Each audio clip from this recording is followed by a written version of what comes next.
Okay, so today we're going to be talking about Lopez.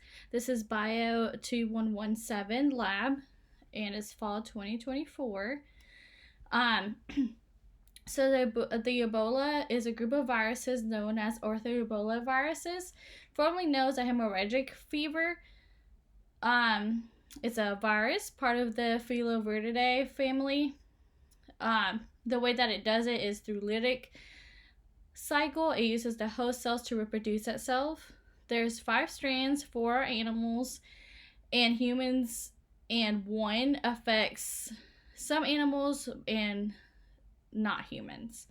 So we have the Seri virus, the Sudan Ebola virus, the Reston Ebola virus, the Cote Ebola virus, the Bundi Buyan. And I'm sorry, I'm not probably pronouncing these right. Ebola virus, mostly found in fruit bats, spread to animals, then to humans. So this is where it started. It was in Liberia, Guinea, and Sierra, and are the places that Ebola is the most common. Ebola is transmitted through body fluids of animals and humans. Also, you can get it by wearing the clothes or sleeping in the same bed as a person that is infected with Ebola. And here's just a map of that. Then this is the origin of the name Ebola. So they didn't want the region of where it started. They didn't want it to have like a bad taste in their mouth when you hear it. So they named it after a river close by. And excuse me. So Ebola was named after the Ebola River, which is close to the Democratic Republic of Congo, where the disease first appeared. The first outbreak occurred in 1976 in northern Zaire, in Central Africa, and the other is in South Sudan. Excuse me. So some of the signs of Ebola are similar to the ones of influenza, which are fever, sore throat, headache, weakness, and joint and muscle soreness.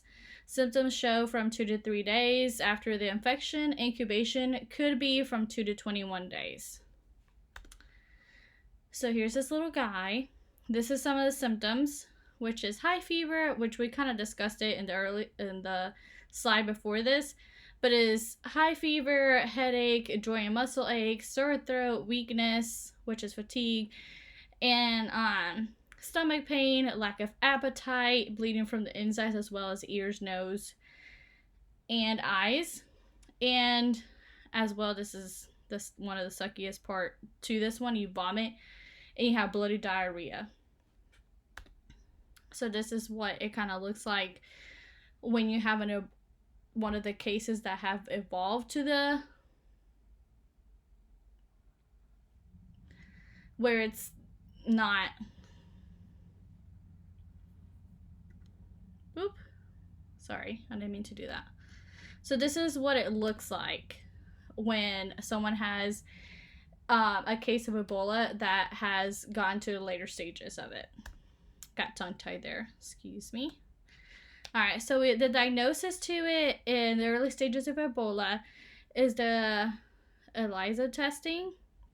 Then you have the IgM one, the PCR, and then the virus isolation. The diagnosis of it, which is a little continued from this, from the other slide, is IgM and IgG antibodies test. But this is only if the disease is advanced or after when they're recovering. Then when you have deceased patients, they do immunohistochemistry testing, they do PCR and virus isolation, because you can still get Ebola from people that have passed away. So the treatment in the early stages of Ebola, there is a higher chance of survival if given IV. If you maintain the oxygen levels and blood pressure, so you see that they'll try to give them medicine to keep that leveled, because you don't want their blood pressure to go down or in tank.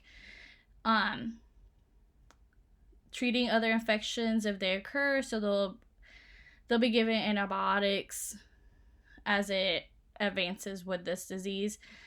Then blood transfusion. Sometimes they lose too much blood because of the bloody diarrhea and vomiting, and because you don't just get bloody diarrhea, you can cough up blood as well.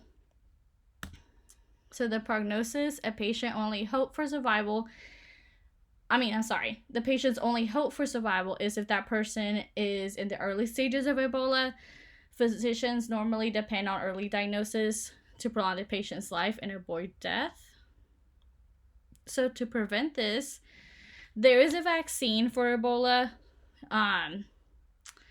Thankfully, it has evolved to be able to give a vaccine now.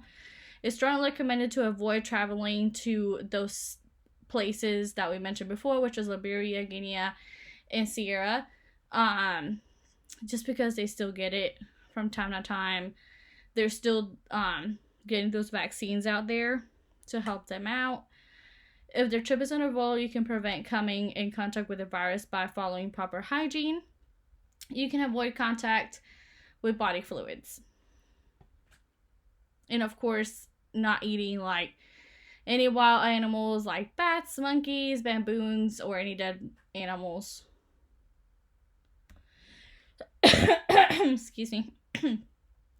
So this is a picture of what they were doing. You see they're all suited up. This is they're taking this deceased person and putting them in the ground, so they would normally like spray a disinfectant kind of sort of, and then they'll spray it, and then they put the body, and then they spray it again, and then they put the dirt on top.